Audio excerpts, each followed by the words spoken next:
Bonjour, bonjour. Quoi? Jésus va mourir? Oh non, c'est horrible. Moi, j'ai pas envie de vivre ça. C'était mieux d'être avec Jésus sur la montagne lorsqu'il a brillé. Oh, je serais bien restée là-haut, moi. Et les enfants, qui aurait pu penser comme ça? Oui, peut-être un disciple, peut-être même plusieurs. Et on peut les comprendre quand même. C'est vrai, c'est pas facile d'entendre que Jésus va mourir. Il faut se mettre à leur place. Depuis le début qu'ils sont avec Jésus, Jésus a changé leur vie. Il les a appelés pour leur montrer des choses incroyables. Rappelez-vous tout ce qu'ils ont vécu depuis le début. Des malades qui guérissent, une tempête qui se calme, des pains qui se multiplient. Et aussi, ils ont entendu tellement d'enseignements qu'ils n'avaient jamais entendu avant. Et lorsqu'on vit tout ça avec Jésus, eh bien on a envie que ça dure. C'est bon de vivre ça avec Jésus.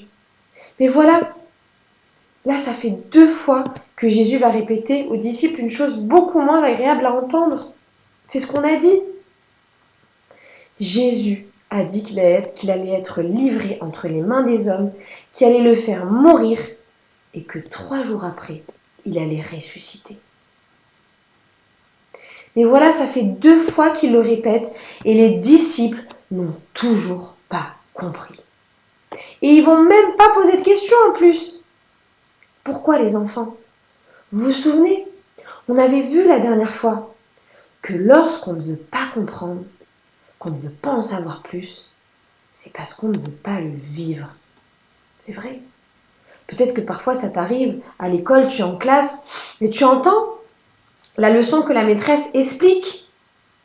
Mais après l'avoir entendue,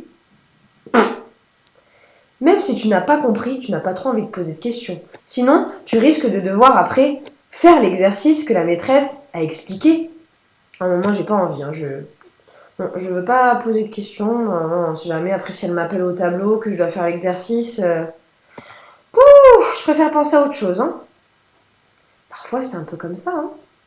Mais le problème, les enfants, lorsqu'on ne veut pas comprendre, c'est qu'on ne va pas apprendre.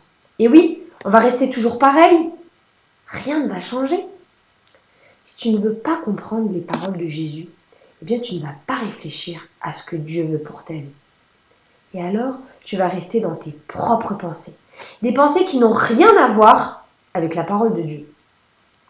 Alors on va voir Jésus, après avoir parlé à ses disciples, eh bien comme ils étaient en chemin pour aller à Capernaum, ils arrivent dans la ville. Et voilà qu'ils entrent dans une maison. Et vous savez quoi? Jésus va leur poser une question. Une question qui se trouve toujours dans le chapitre 9 du livre de Marc, mais maintenant aujourd'hui au verset 33. Il leur dit: de quoi discutiez-vous en chemin? De quoi discutez-vous en chemin? Bon, ça c'est une simple question. Hein. Quoi vous avez discuté? C'est comme si je vous demandais, alors de quoi tu as discuté toi hier? Et voilà, là, les disciples, eh ben, ils vont rester silencieux. Bizarre. Déjà, si Jésus leur pose la question, c'est que Jésus ne faisait pas du tout partie de leur conversation. Pourquoi ils gardent le silence, les enfants? De quoi ont-ils discuté? Et vous avez vu, ils viennent d'entendre une parole très importante de Jésus. Alors peut-être qu'ils sont en train de se dire entre eux: bon, les amis, vous avez entendu ce qu'a dit notre Seigneur. Il faut qu'on se prépare à vivre tout ça maintenant. Peut-être que c'est ça, ce dont ils ont discuté. C'était tellement important de réfléchir à ce que Jésus venait de dire. Eh bien, c'est pas du tout ce dont ils étaient en train de parler. Parce que la Bible dit qu'ils gardèrent le silence, car en chemin, ils avaient discuté entre eux pour savoir qui était le plus grand. C'est certainement moi le plus grand. Jésus m'a choisi pour aller sur la montagne. Je suis sûre que je suis le préféré. Ah non, non. Certainement que Jésus me préfère à moi parce qu'il m'a dit qu'il m'aimait. Ah non, certainement pas. Jésus m'a appelé le premier. Peut-être que les disciples ont discuté comme ça. Et oui, voilà ce qui arrive lorsqu'on ne veut pas comprendre ce que dit la parole. Ça ne change rien à notre vie. Ça ne change rien dans la vie des disciples. Alors, ils vont préférer continuer de parler de ce qui leur plaît. C'est vrai, tout le monde veut être le plus grand, le plus fort. Et toi alors? De quoi discutes-tu en chemin? En fait, en chemin, c'est ta vie de tous les jours. Oui.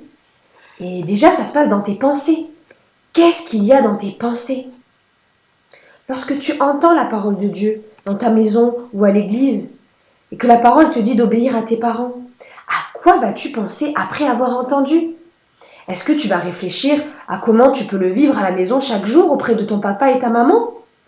Ou est-ce que tu vas penser à autre chose qui te plaît? Peut-être que toi aussi, tu penses comme les disciples, tu veux être le plus grand, et alors, avec tes frères et sœurs, tu vas te disputer la place. Je suis sûre que je suis le préféré de mon papa et ma maman. Parce que de toute façon, je suis toujours le plus sage. Hein, et lui, il fait toujours des bêtises, mon frère. Hein. Parfois, on peut penser comme ça. Ou sinon, ça peut être à l'école, au milieu de tes amis. Tu veux tellement que tes amis t'aiment que tu veux être au-dessus de tout le monde. Alors, tu vas tout faire pour avoir la place la plus grande. Tu vas tout faire pour être le premier. Pourtant, tu as entendu dans la parole, une parole qui te dit d'aimer ton prochain, de chercher ce qui est bon pour les autres. Alors, à quoi vas-tu penser après? Tu as vu, le problème avec ces pensées, c'est qu'on ne cherche pas du tout ce qui est bon pour les autres. Quand on veut être au-dessus des autres, eh bien, souvent, on va vouloir les écraser. On va avoir la place la plus grande, être le plus aimé, et on finit alors par agir avec méchanceté. Et ce n'est pas du tout ce que Jésus demande dans sa parole. Au contraire, on l'a vu depuis le début dans Marc. Jésus, il donne sa vie pour les autres. C'est ce qu'il dit lorsqu'il annonce qu'il va mourir. Parce qu'il va mourir pour tous. Il va mourir pour nous sauver. Parce qu'il ne veut pas nous laisser comme ça. Il ne cherche pas une place. Jésus, il est Dieu qui est venu sur terre. Il est venu et il s'est fait homme. Il n'a pas cherché une place. Il a cherché ce qui est bon pour nous. Et c'est ce qu'il explique dans toute sa parole. Voilà ce qu'il veut qu'on fasse. Il veut qu'on accepte de perdre nos vies. Oui, de perdre nos vies pour sauver celles des autres. Et ça demande de ne plus penser à nous. D'abandonner nos vies, d'abandonner ce qui nous plaît, de ne plus chercher à être grand ou à être fort, mais de garder nos pensées dans les paroles de Jésus-Christ. Et si tu gardes tes pensées dans les paroles de Jésus, alors tu vas apprendre à aimer. Tu vas plus rechercher à avoir une place, mais tu vas rechercher ce qui est bon au milieu de tous. Et c'est ce qui plaît à Dieu. Vous savez, les enfants, les disciples, ils savaient bien que ce n'était pas du tout une discussion qu'ils auraient dû avoir. C'est pour ça qu'ils ont évité de discuter devant Jésus, et c'est pour ça aussi qu'ils réagissent comme ça. Comme si Jésus n'allait pas savoir ce qu'il y avait dans leurs pensées.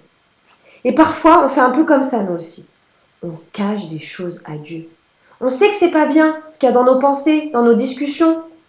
Hein? Quand plus personne nous voit, quand les parents, notre papa et notre maman ne voient plus, hein? Quand on sort de l'église, on commence à penser à ce qui est mauvais, comme si Dieu ne le voyait pas, comme si Dieu ne connaissait pas toutes nos pensées. De quoi discutes-tu dans ta vie après avoir entendu la parole, après être sorti de l'église, après être sorti de ta maison? Jésus, il connaissait très bien la discussion des disciples. Et Jésus, il ne veut pas les laisser comme ça. C'est pour ça qu'il leur pose la question. Oui, Jésus, il veut faire ça avec nous aussi. C'est pour ça qu'il nous a donné sa parole. Et sa parole, c'est une bonne nouvelle, car lorsqu'on l'entend, on devrait comprendre qu'il y a quelque chose qui ne va pas. Ça devrait nous laisser silencieux. On devrait comprendre là où on a fait une erreur. Lorsque tu entends la parole, ça doit te faire réfléchir. Rappelle-toi ce que Dieu avait dit. Écoutez, mon fils, Alors, écoute-le. Regarde ce qu'a fait les disciples. Les disciples, ils sont restés silencieux et ils ont écouté. Oui, ils ont eu la bonne attitude parce qu'ils ont compris à ce moment-là, certainement qu'ils avaient fait une erreur. La parole, elle ne te laisse pas tranquille. Elle ne veut pas te laisser dans cet état. Et quand tu l'entends, ne reste pas alors dans tes mauvaises pensées, mais accepte de changer de pensée pour vivre ce que Dieu te demande. Choisis les pensées qui viennent de la parole de Jésus. Et tu verras que tout va changer en toi. Tu ne rechercheras plus une place au milieu des autres. Tu ne rechercheras plus être le plus grand, le plus fort. Mais tu seras heureux de faire ce que Dieu demande, ce qui lui plaît et ce qui est bon. Alors maintenant,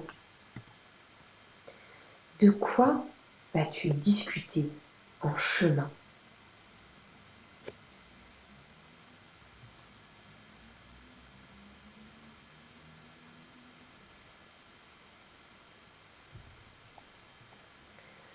Je te laisse y réfléchir. Au revoir.